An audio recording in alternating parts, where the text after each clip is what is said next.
A German missionary on a journey on the Philippine island of Mindoro.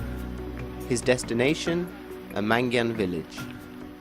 Once the island belonged to the small-statured islanders. Now they are a minority, despised, persecuted, deceived. Over and over again they are driven out of their huts, chased off their land, because other people covet their farmland. Peaceful as they are, they have nothing with which they can oppose those exploiting them. Not long ago, the Mangyan thought of Christians as thieves and murderers. A missionary showed them that the God of the Christians was on their side. They trusted him because he did not just talk. Father Evaldinter has fought for them, for clean drinking water, for a school, for their land. With the Father by their side, they have started to believe in the future once again. What the missionary has done for them has very much to do with a man who died in a faraway Europe 100 years ago. He had got it into his head to take the gospel to the remotest corners of the world.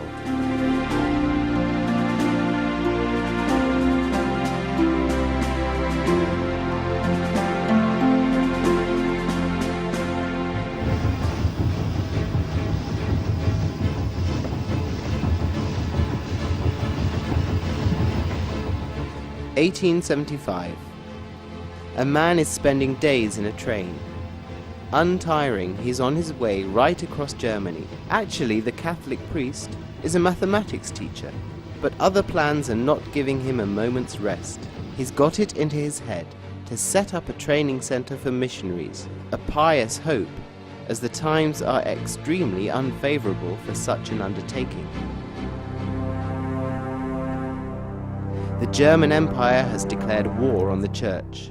What will go down in history as the Kulturkampf is a ruthless reduction in the influence of the Church on state and society. Monasteries are being dissolved, religious orders forbidden, and bishops thrown into prison. Chancellor Bismarck is confronting Pope Pius IX. When Janssen explains his plans for a missionary center to the Archbishop of Cologne, the latter flies into a rage. We're living in a time in which everything is tottering and seems to be collapsing, and then you come along and want to start another new project. Janssen's answer is clear. Precisely because so much is being wrecked, something new has to be created. Actually, Janssen is the wrong man for this undertaking. A rather quiet, not very eloquent, unimposing man, but one encounter has made a deep impression on him. A year ago, he got to know Monsignore Raimondi, an apostolic prefect responsible for the China mission.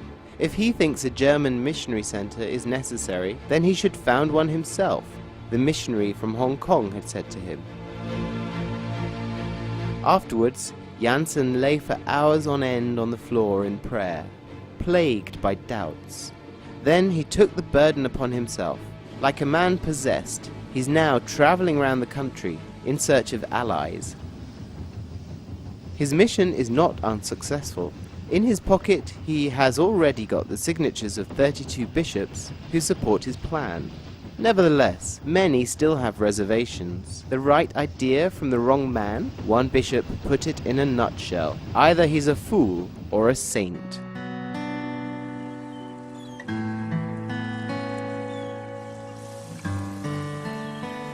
The Maas, near the town of Venlo in the Netherlands. Beyond the river, the mighty towers of St. Michael.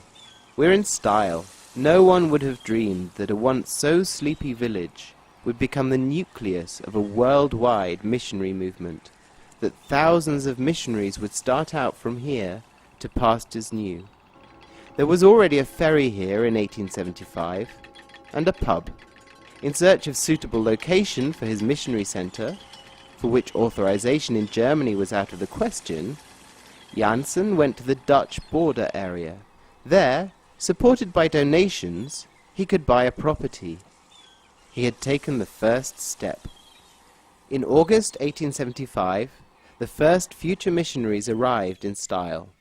A joiner who wanted to become a priest, and who first made the rundown pub inhabitable, 2 theologians, and Janssen the priest. The beginnings were pitiful. Everything was in short supply. Fortunately, Janssen's natural brother, a Capuchin monk, soon turned up to provide the four with food. No one had any idea that a massive missionary centre would grow from such makeshift beginnings. At the opening of the centre on the 8th of September 1875, Janssen was almost embarrassed. The guests probably considered it as much mockery to be invited, he wrote later.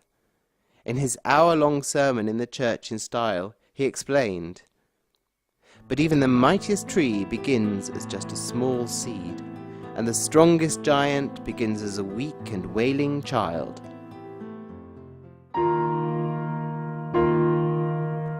A wailing child. One heard the enormous difficulties. People thought he had delusions of grandeur.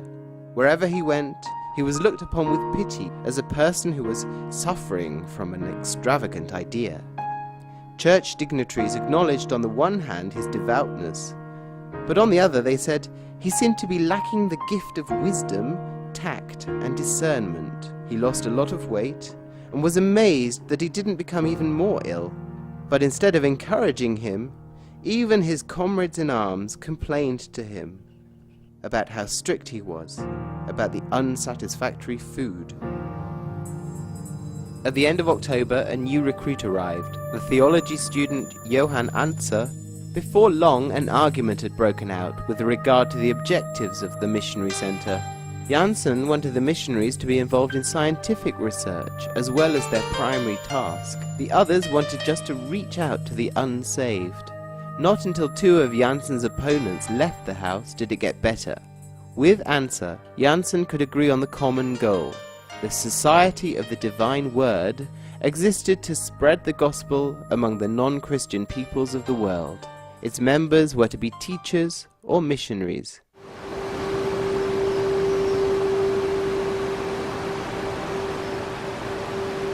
Much as the initial struggles wore him down, they couldn't stop him from taking visionary decisions. He founded his own printing works. Janssen had already published a small magazine at his own cost in 1874. With the Heart of Jesus Messengers, he wanted to encourage people to pray for the spreading of the gospel and the unity of Christians. It was in this monthly magazine that he first expressed the desire to found a missionary centre. Now that he had achieved that aim, it became clear to him that the success of his undertaking also depended on whether or not he could get people enthusiastic about his idea. The press seemed to him to be the ideal means of communication for such a task. "Whoever wants to spread something good," he wrote, "must make use of whatever means seem the most appropriate in the circumstances." His first printing press soon grew into a flourishing business that needed ever more staff.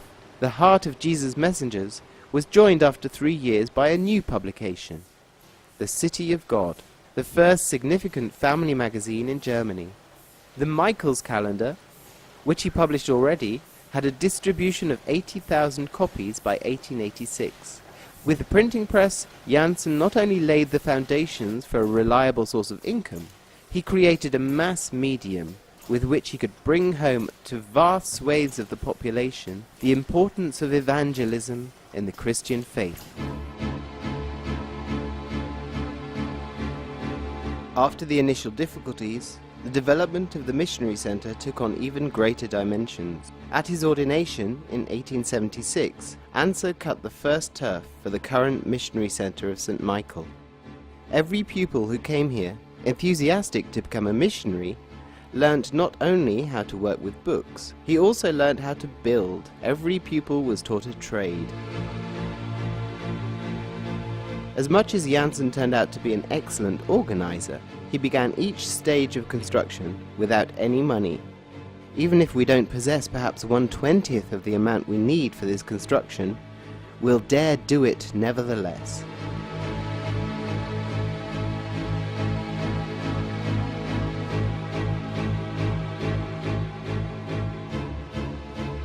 Not only his faith in God could Janssen thank for the enormous growth. More and more lay brothers were joining him in his work.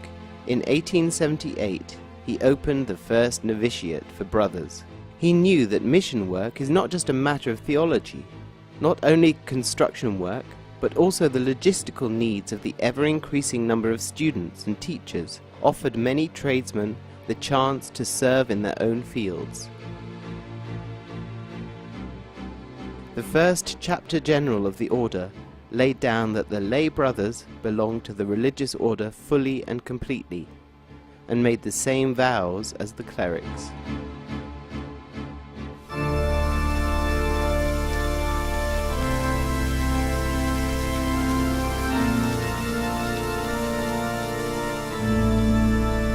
Rome, the center of the world church, and so mission control for all missionary efforts. In 1878, Janssen presented his plans to the Pope. In Latin, he explained to the head of the church on earth what he intended to do with his missionary center. Leo XIII gave the young undertaking his blessing. To ensure cooperation with the Vatican authorities, Janssen soon considered it necessary to set up a location in the Eternal City.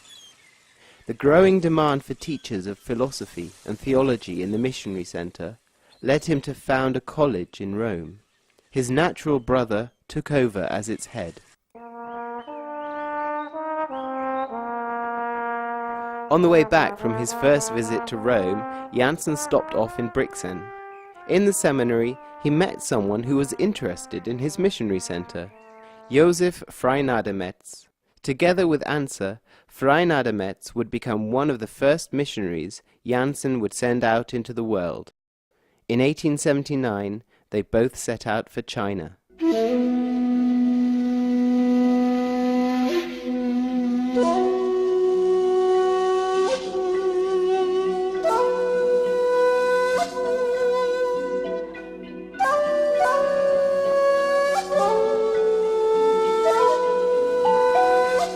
First, Anser and Freinademetz sailed to Hong Kong to gain experience of China with the apostolic prefect Raimondi. 2 years later, Janssen got his own mission area in the south, in the province of Shantung.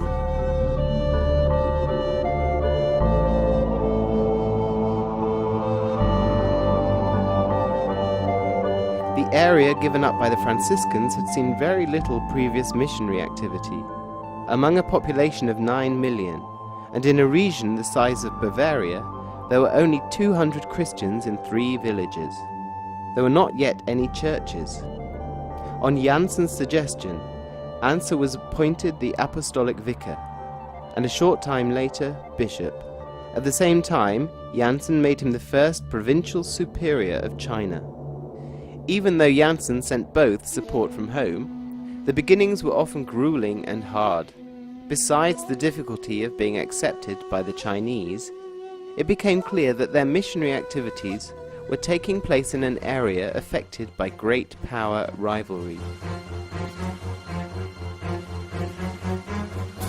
Initially, France had guaranteed the safety of the China mission, but Germany was pushing harder and harder to take over this guarantee for the German missionaries, in order to spread its influence in China.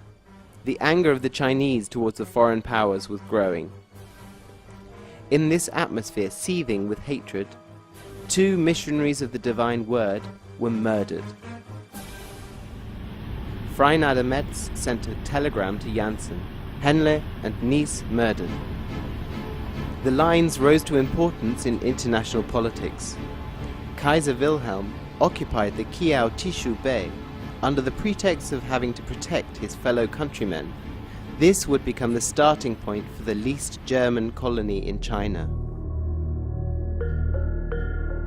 As well as the severe political tests, there came internal difficulties. The first bishop of the SVD order, of all people, proved to be more and more of a problem. His fellow brothers in the order suffered under his leadership style and way of life. Janssen tirelessly stepped in as mediator time and time again, attempting an impossible balancing act between China and style. Not until the bishop died and Freinademetz took over the province did peace return.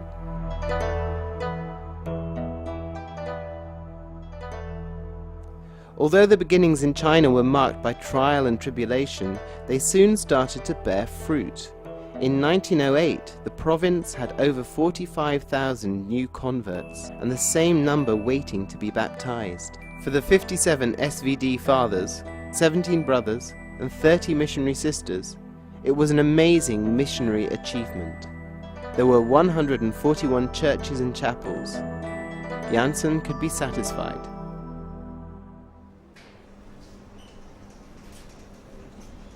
The archives of the Generalate in Rome. In the present-day global headquarters of the Order, Father Franz Bossold looks after the majority of Arnold Janssen's original documents. The volume of correspondence which Janssen left for posterity is immense. Hier ist eines der Korrespondenzbücher, die Arnold Janssen für jedes Haus. Here's one of the correspondence books which Arnold Janssen kept for every center and every mission. First the draft, and then he would write additions here, while reading them through. That's how he worked. Durchlesen hat dann hier Ergänzungen geschrieben, so hat gearbeitet. Janssen meticulously recorded every detail of his correspondence. He spent days at his writing desk, staying in contact with his missionaries, with his centers, with church and state authorities. Hat sich unheimlich viel Mühe gemacht. He took an incredible amount of trouble, and given all the other work he was doing, I asked myself how he managed to write more than 5,000 letters in this way. But as comprehensive as his correspondence was, Janssen still relied on his old recipe for success. He spoke to people face to face.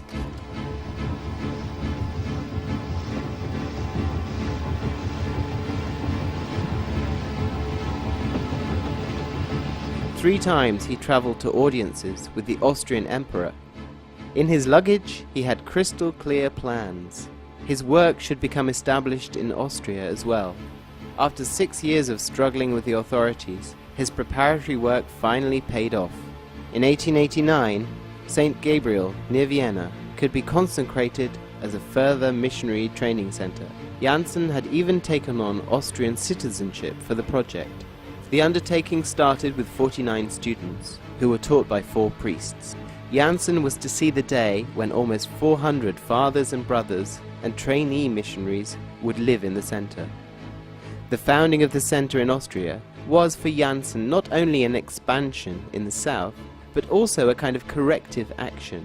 He noted, "It is good when our fathers, those who come from the West, with here and there perhaps a little too much Prussian drive and efficiency in them, learn from the warm-hearted, friendly and approachable nature of the Austrians. It'll do them no harm for when they later have to deal with people in the missions."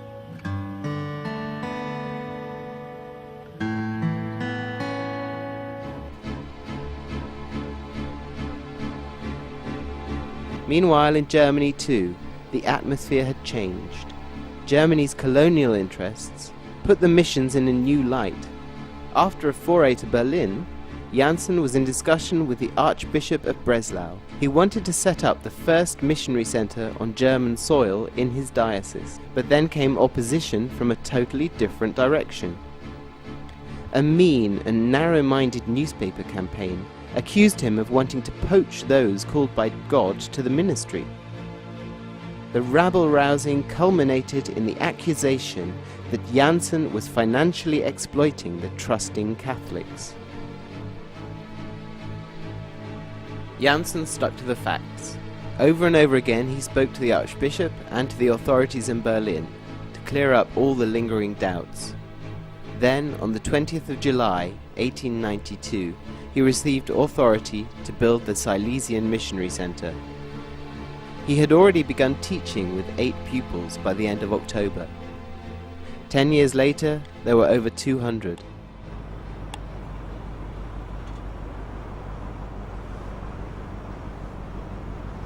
The more the missionary organization spread, the more its founder was confronted with the question of whether or not women could join its ranks.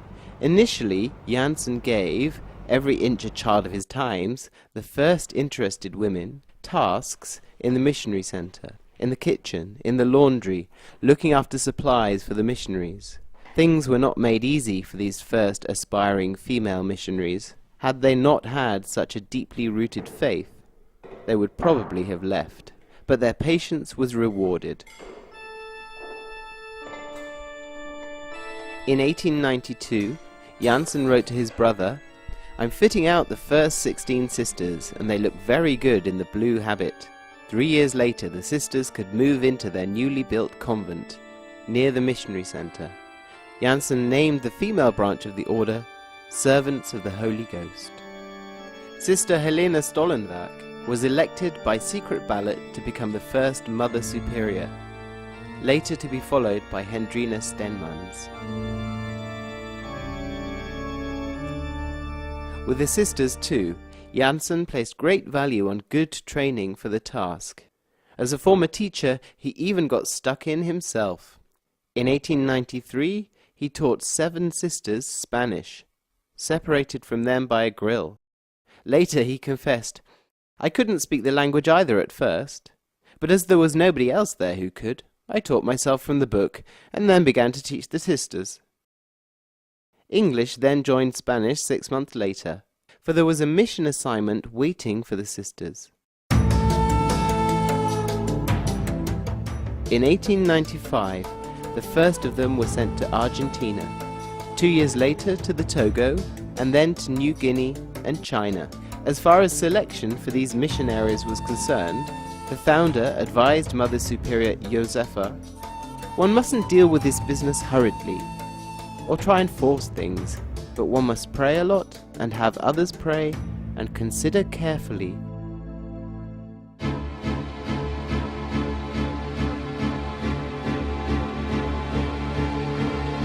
After China, Janssen ventured into Africa, setting up a mission in Togo in 1892.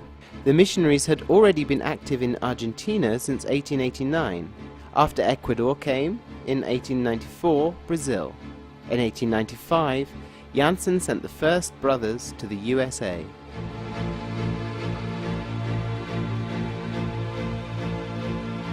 With every request to take over an area, he would first gather information.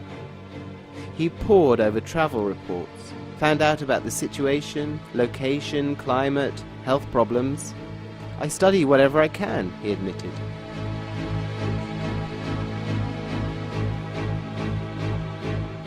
Although he had his governing council to support him, it was he, however, who bore the greatest burden. Once he wrote, "I have excellent fellow workers and fellow brothers, but they are not the types who spend hours carefully considering difficult subjects, so the whole burden falls on me." In 1895, the Superior General Janssen was offered the chance to take over New Guinea as a missions area. By noon the next day, Janssen and his governing council had agreed to take it on.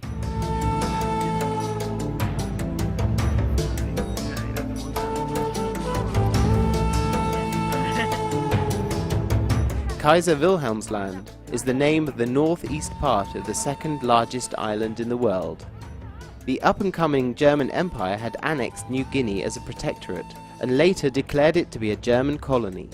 In 1896, the first Catholic missionaries landed on the north coast near Madang, once known as Friedrich Wilhelmshaven.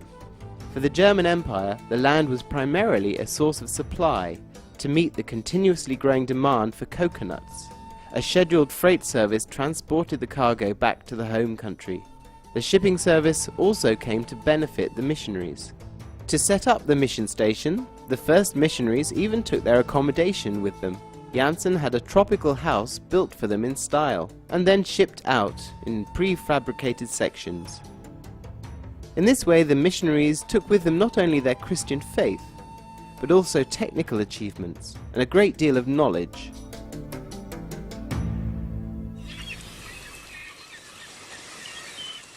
Janssen had appointed Father Limbrock to lead the mission, someone who had been able to gain plenty of missionary experience under Fray Nadametz in China.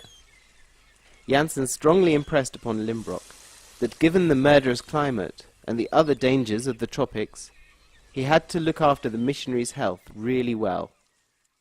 If they don't do that, he warned, they will be putting the well-being of the whole mission at risk.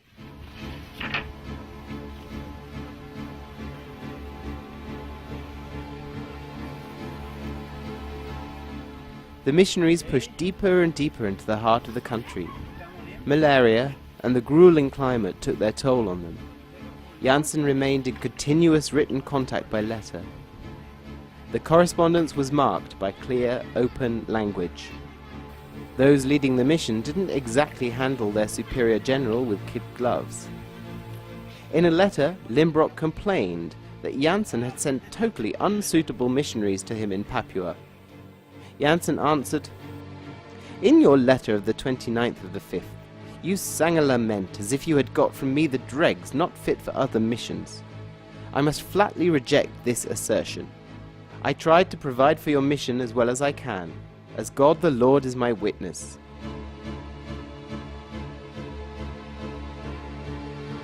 The fatherly concern for his missionaries never left Janssen in peace. To the head of another mission he wrote, "Please guard against working too hard. I would much rather you only do half of what you have to, than you burn yourself out and have to come back early." Although he could be strict and demanding, the well-being of his missionaries had for him absolute top priority. Janssen attached great importance to placing the mission on a solid commercial footing. The missionaries laid out great coconut plantations, reared livestock, set up a sawmill. The country's first printing press was run by the missionary sisters.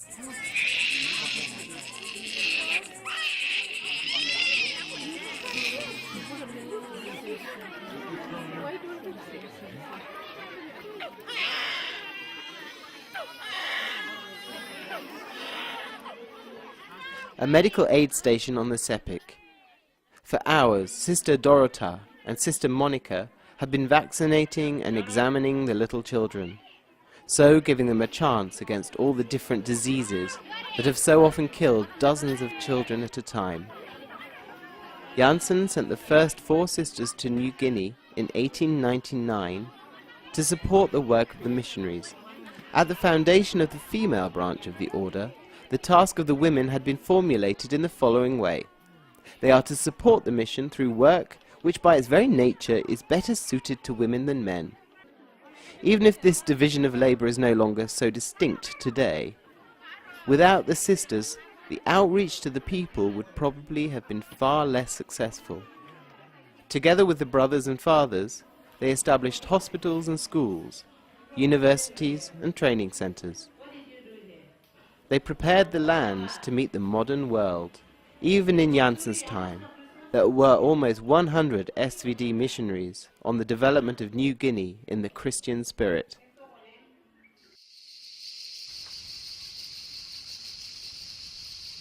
Although Janssen placed his organization in the service of the church and its spreading of the gospel, he did not meet every request to take over a mission field. When, in 1888, he was offered Dhaka, an area between the Indian subcontinent and Southeast Asia, he declined it. The rationale? Because in part of the area men and women were running around stark naked. "I don't want to send anyone too young to such tribes, and I don't have any older ones." Janssen had created a functioning mission system. But he was still missing one thing.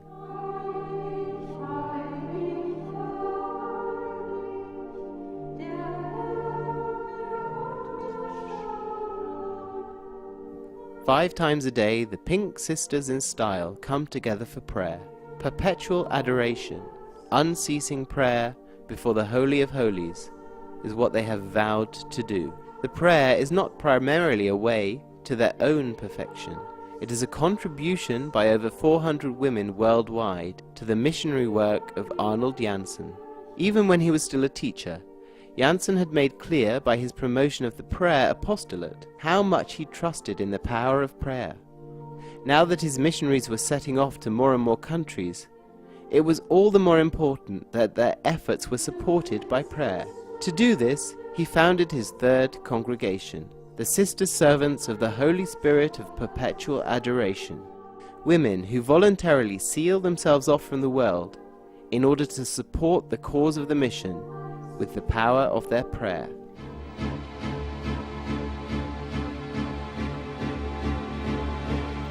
By the time of his death, he had not only directed to their calling 430 priests, almost 600 brothers, and 450 sisters, but he had also united them in a common goal: taking the gospel to the world on all 5 continents.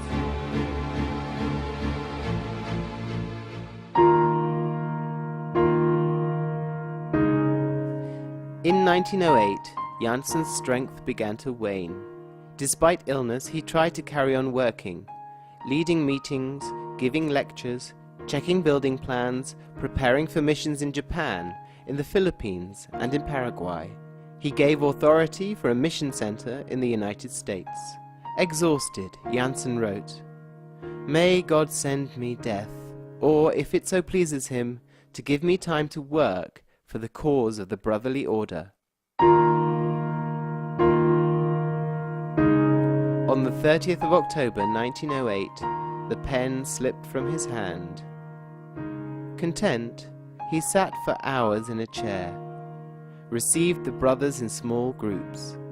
These were scenes of farewell. By the beginning of the year, a growing paralysis was tying him to his bed. On Friday, the 15th of January, Arnold Janssen passed away. He was 71 years old.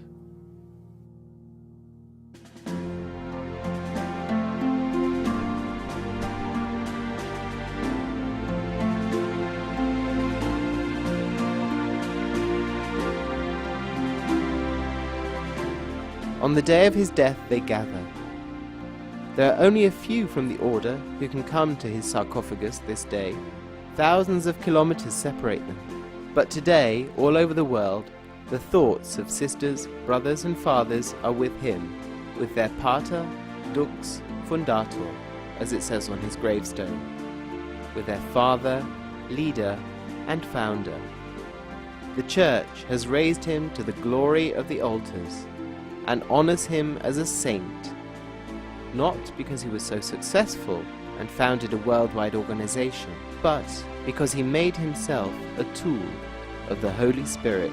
He was not an unusually talented person, had no prepossessing appearance, and yet he forced his way to audiences with kings, emperors and popes. Officials and statesmen came to experience his doggedness. He never left Europe, but he changed the world, and he still does that today in every missionary who sets out in his spirit to create a better world.